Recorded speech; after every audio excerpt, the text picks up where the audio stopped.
Ready? Yeah. Okay, well, it's great to be out today to share a message to the country. Yes.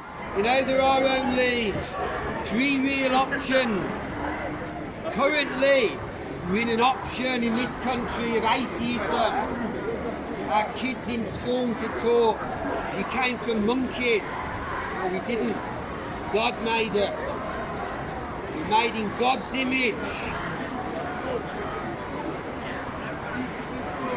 Without Jesus, there's no order. There's just confusion. With atheism, what have you got?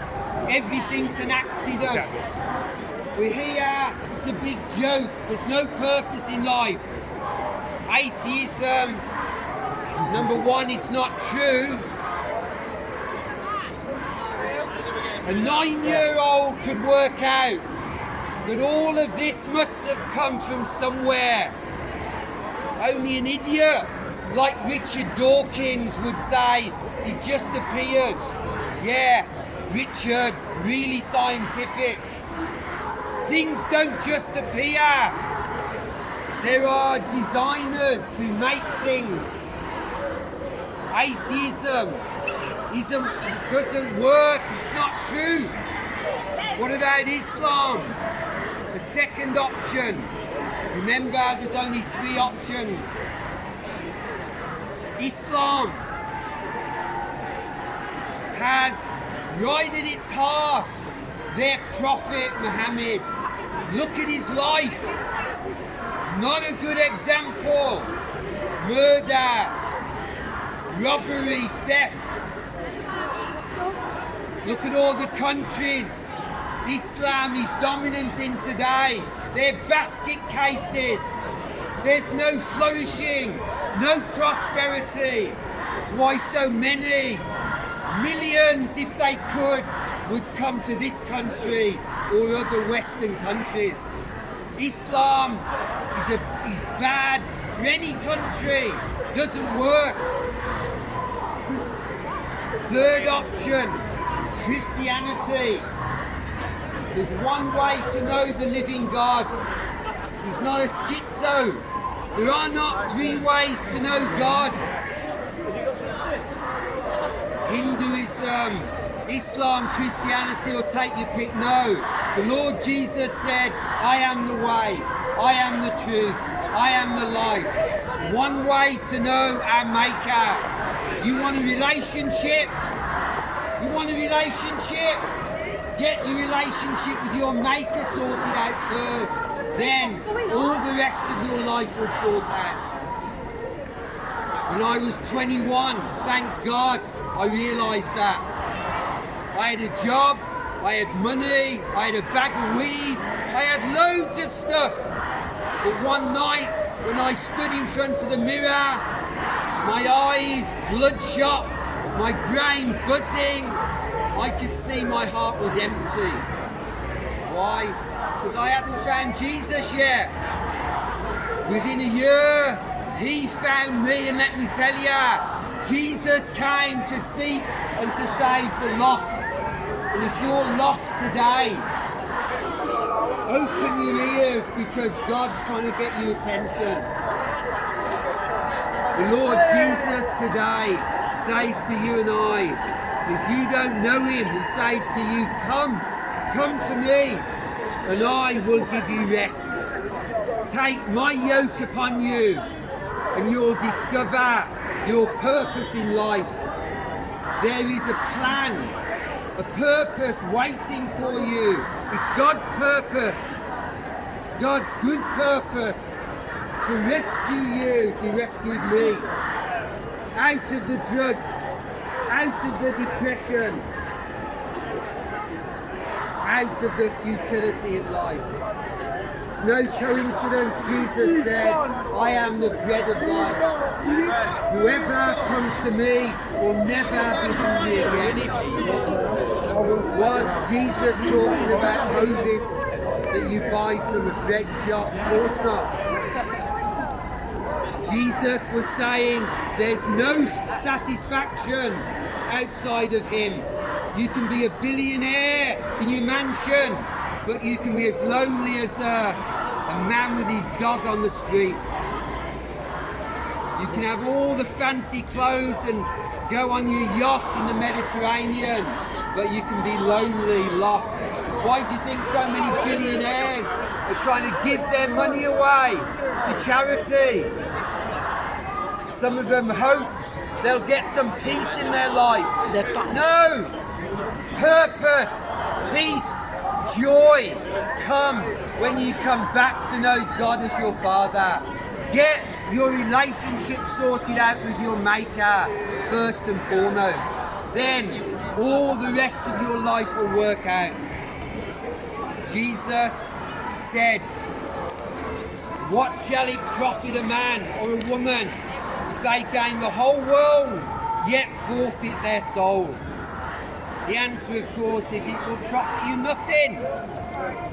Nothing outside of Jesus, the name given us by God.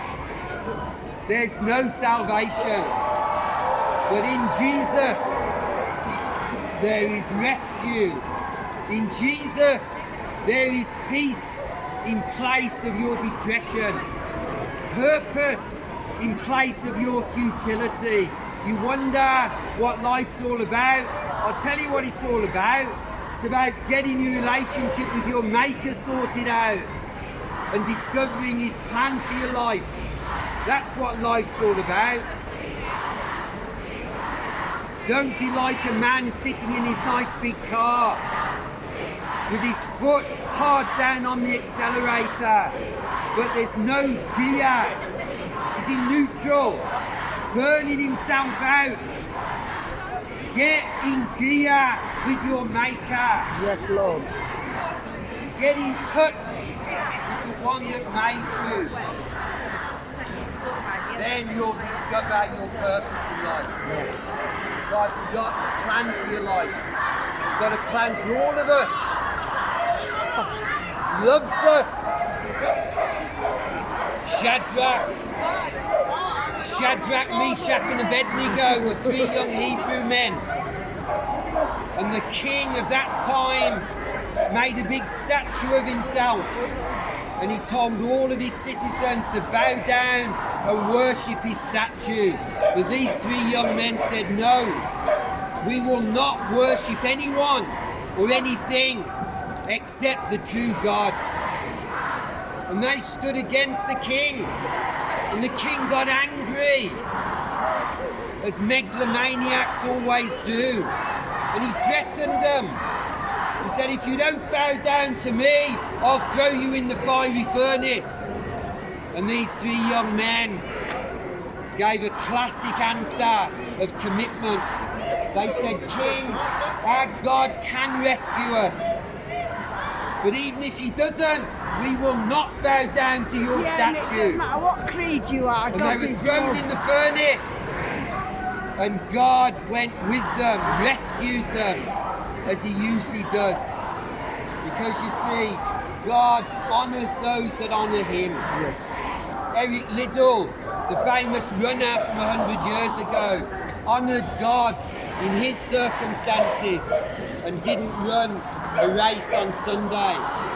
And he entered into the 400 metres instead. And God honoured him and he won the race. He still got a gold medal, and everyone knew that there are some people left that will honour God when it comes to this. So today, be like Shadrach, Meshach and Abednego and experience the presence of God in your life by being committed to him. Let go of that which has let you down, grasping after things and ignoring the person that made you. Turn away from thumbing your finger to your Maker. Bow your heart, surrender to him, and he will put you back on track, restore your life. In this leaflet, I've got a story. The story is about a stained glass window that way back in 1940 He was in a church and a Nazi bomb blew the church up and the stained glass window was shattered.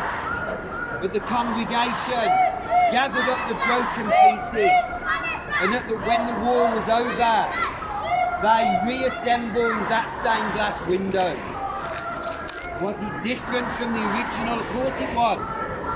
But when the curtain drew back and the audience saw the new restored window, they were amazed. If a group of men can restore broken furniture or a broken stained glass window, do you think God can't put your life back together? Of course He can. God restores lives. Why not, my friend, today, give Him your broken life and let Him put you back together. What He specialises in. God bless you today. Good message. Very powerful.